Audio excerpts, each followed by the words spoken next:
Dalam cabaran hati, tiada siapa menang seorang diri, 3 individu, 1 pasukan. Setiap cabaran akan menguji kepatasan.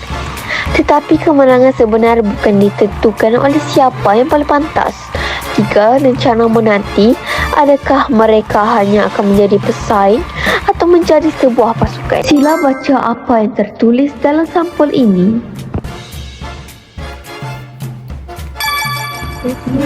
Ini dalam masa 60 saat. Tetapi ingat, bukan semua cabaran boleh diselesaikan dengan kepintaran. Misi sebenar baru sahaja bermula. Jom kita susun blok ini di sana. Kita kena siapkan cepat. Ada 60 saat je. Namun cabaran ini bukan sekadar menguji kepatasan menyusun blok. Ada satu misi yang tersembunyi. Kakak, pencet saya hilang. Nak pinjam pensel boleh? Buang masa je. Tak apa. Nah, pensel. Terima kasih. Sama-sama. Tanya, anda telah melewati cabaran pertama. Lulus. Misi ini telah menguji nilai kemanusiaan dalam diri anda. Sila baca apa yang tertulis dalam sampul ini. Anda diberi 60 saat untuk berlari menuju pusat sumber. Jom kita pergi pusat sumber. Jom.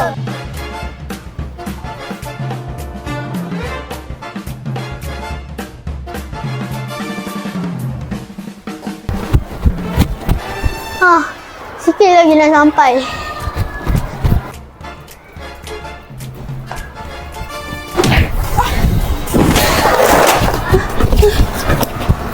Mari saya tolong kakak. Terima kasih Kak Dik. Sama-sama. Yeay, dah sampai. Yeay, dah sampai. Yeay.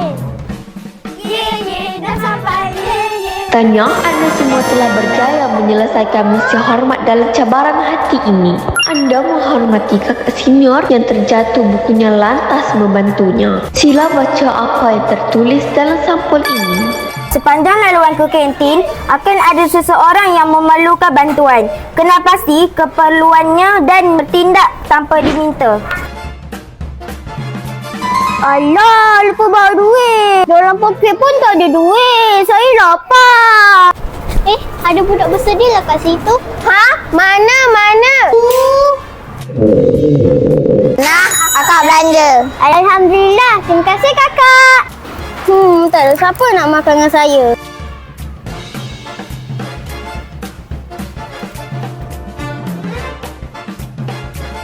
Sedihlah hari ni tak ada siapa nak kawan dengan saya. Misi sebenar adalah melihat sama ada anda sanggup mengutamakan insan yang memerlukan.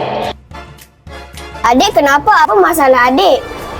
Saya budak baru tapi tak ada siapa nak kawan dengan saya. Kami kan ada. Kalau ada masalah bagilah tahu kat kami. Okey kakak, terima kasih. Nanti rehatlah dengan saya juga.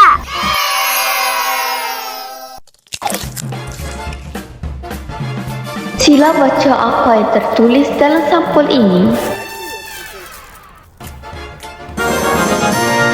Tahniah, anda telah berjaya menyelesaikan 3 misi yang sebenar.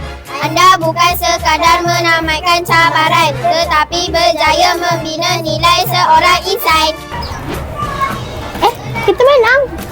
Lah, kita menang. Yes, kita menang. Yeay! Cabaran telah berakhir, namun nilai yang dipelajari terus hidup dalam setiap langkah mereka. Kerana perubahan sebenar bukan diukur pada suatu hari, tetapi pada kebaikan yang diamalkan setiap hari.